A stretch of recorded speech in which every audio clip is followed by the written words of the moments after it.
How to turn off app notifications on Android. Hello everyone, welcome to this channel. I'm here to help you out today, so without any delay, let's get started. Now first of all, launch the settings application on your device. As you launch the settings application, scroll down and tap on apps. As you tap on apps, select on manage apps, and as you tap on manage apps, you can select any of the apps that you'd want to turn off your app notifications for.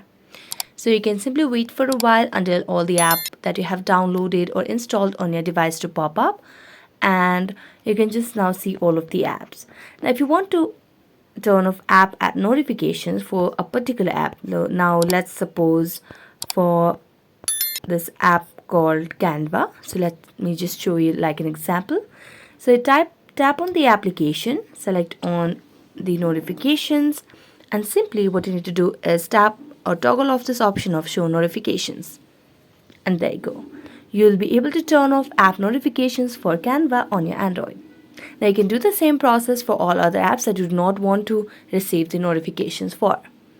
That's it. Thank you so much for watching this video. See you next time.